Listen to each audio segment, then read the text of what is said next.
Buenas tardes. Hemos estado hablando en los últimos días de prehistoria sagrada del pueblo hebreo y nos atañe estudiar lo que son sistemas, esos temas de cultura, porque los sistemas se crean, los sistemas de cosas.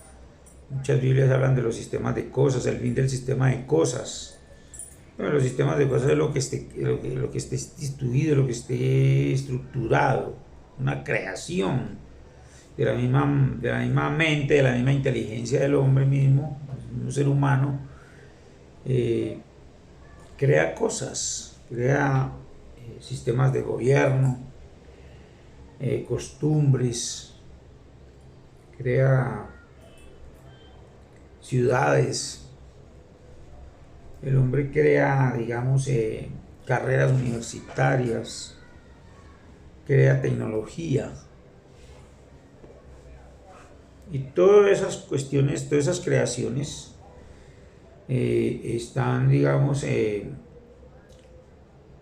constituidas de muchas cosas.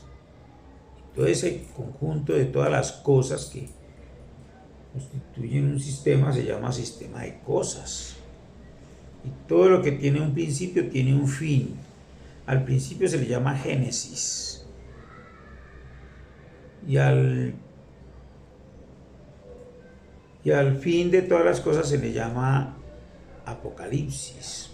Entonces digamos, las escrituras, digamos así, las Biblias son como una compilación de las escrituras hebreas, según pues las profecías y según las mismas escrituras hebreas.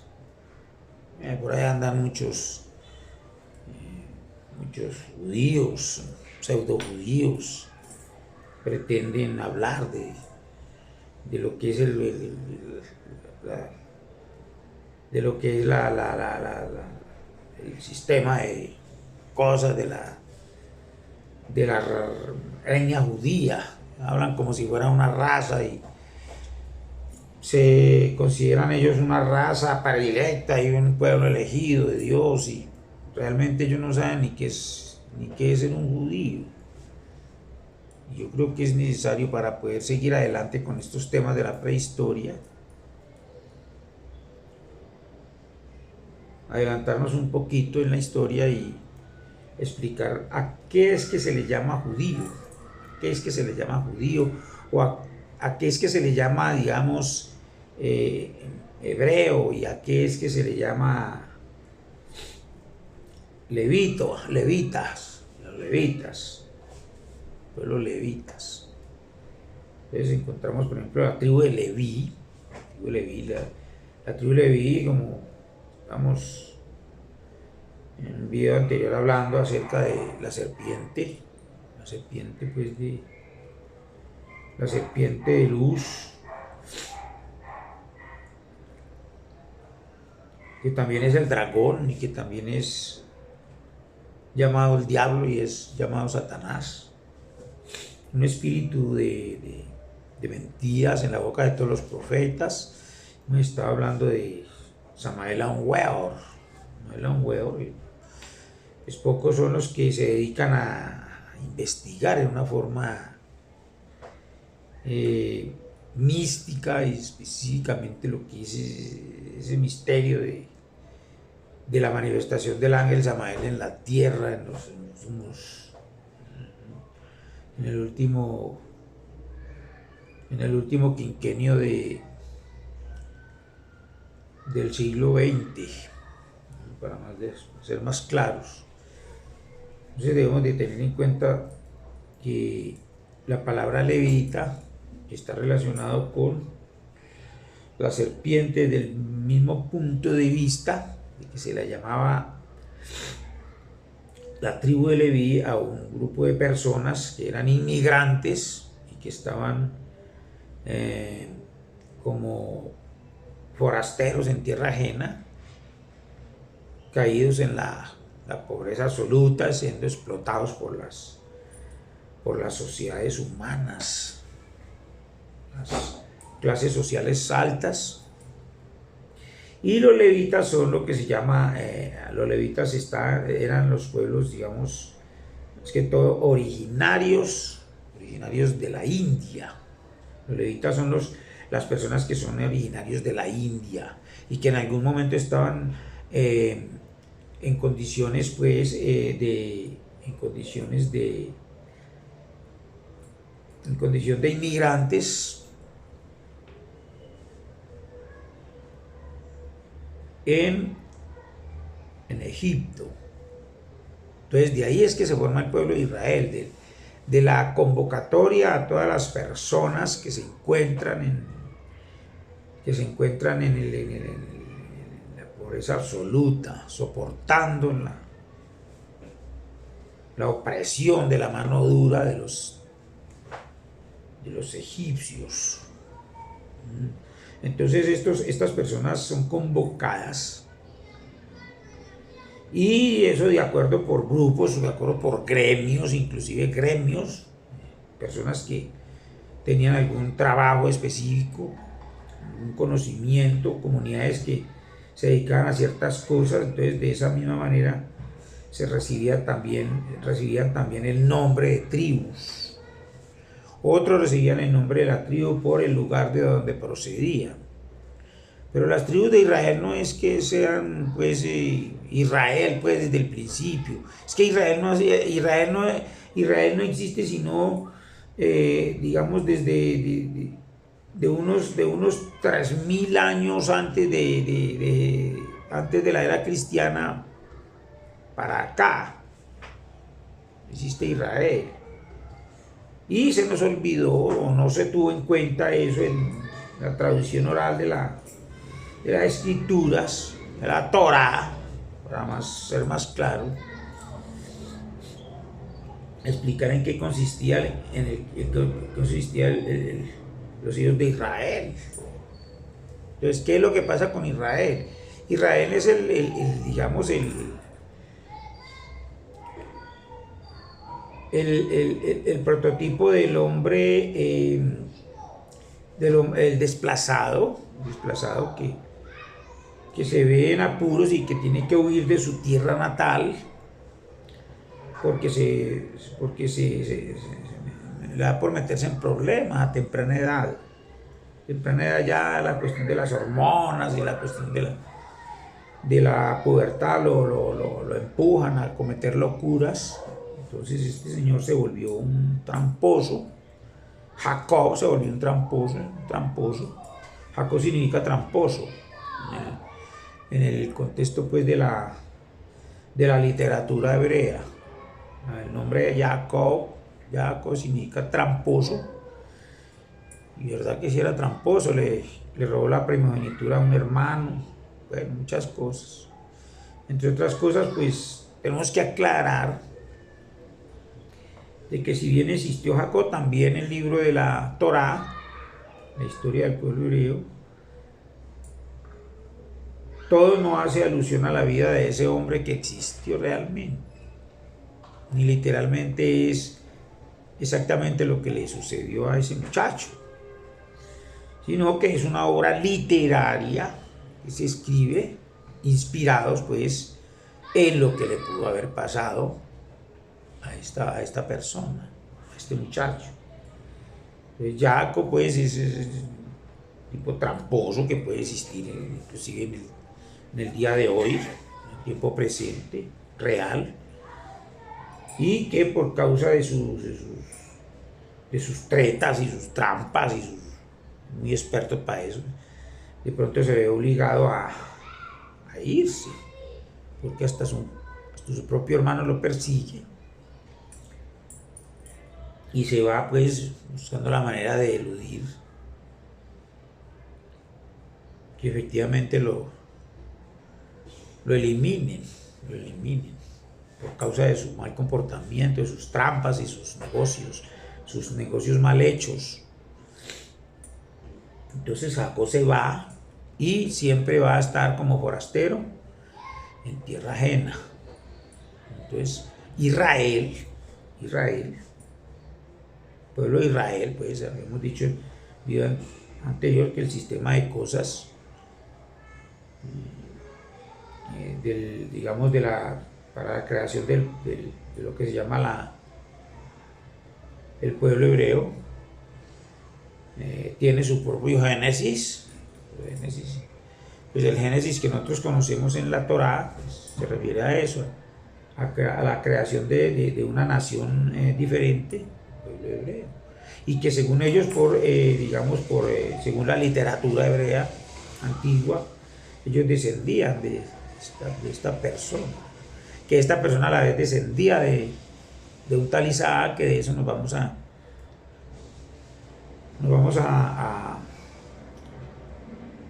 dedicar en otro video a hablar de Isaac y también a hablar de Abraham, el padre,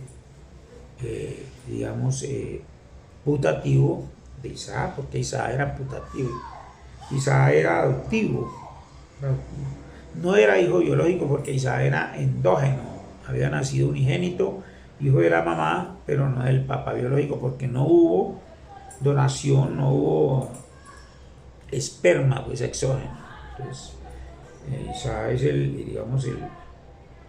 la figura pues literaria del exógeno, del varón exógeno unigénito, del varón endógeno unigénito, ¿no? Exógeno es cuando interviene el esperma y endógeno cuando no hay esperma. En este caso pues es unigénito, que es de un solo gen, proviene del gen de la madre.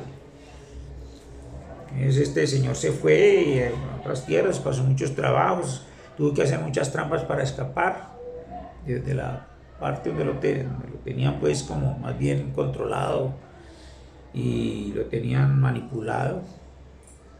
Tuvo que huir de allá con sus hijos, con su familia, con sus 4 mujeres y con sus 12 hijos. Tuvo que huir de allá. Eso es una historia eso es una historia tan ficticia como la Ilíada o la Odisea de Homero. Eso son historias solamente. Es considerada historia sagrada porque hablan sobre el origen de una cultura y de un pueblo, que se llama el pueblo hebreo. Y cuando vienen estos señores, por allá de otras partes, a trabajar como forasteros en tierra ajena, no tienen ni a dónde caerse muerto, entonces todas las personas que estén en iguales condiciones se llaman los hijos de Israel, los hijos de Jacob. Pero ¿a quién es que se le llama Jacob? A la persona que se arrepintió de sus malas acciones, de sus malos negocios, y que se dedicó a conseguir lo que pudo conseguir de una manera más honrosa, de una manera más decorosa. Entonces este señor es llamado Israel porque dice que luchó con Dios y lo venció. ¿Y quién es Dios? La misma vida. Lucha contra la pobreza absoluta, contra los avatares de la existencia. Se levanta y consigue su dinero, consigue su plata, se vuelve rico, se vuelve millonario y próspero, y decide, cuando ya está cargado de tesoros y de fortuna y de familia, y una familia poderosa con 12 hijos que realmente ya están ya grandes y ya están ya listos para seguir produciendo y sumando pues más ingresos a la familia, a la economía familiar. Entonces decide regresar a su lugar de origen, a su tierra de origen. Entonces cuando ya lo logra es que se llama Israel, que se dice que luchó con Dios y venció. Y en cuanto a los hijos de Israel, después de que hemos hablado de ya el cautiverio en Egipto, que Jacob murió y que José quedó como gobernador en Egipto, y estaban pues en condición pues de esclavo, porque ya no existían los mismos faraones que existían antes, según las escrituras. Y habían faraones que se volvieron tiranos y esclavizaban a los pueblos. Y prácticamente se la dedicaron fue al pueblo hebreo. ¿Por qué se la montaron al pueblo hebreo? Porque estas personas eran de una raza diferente, eran de una raza grande.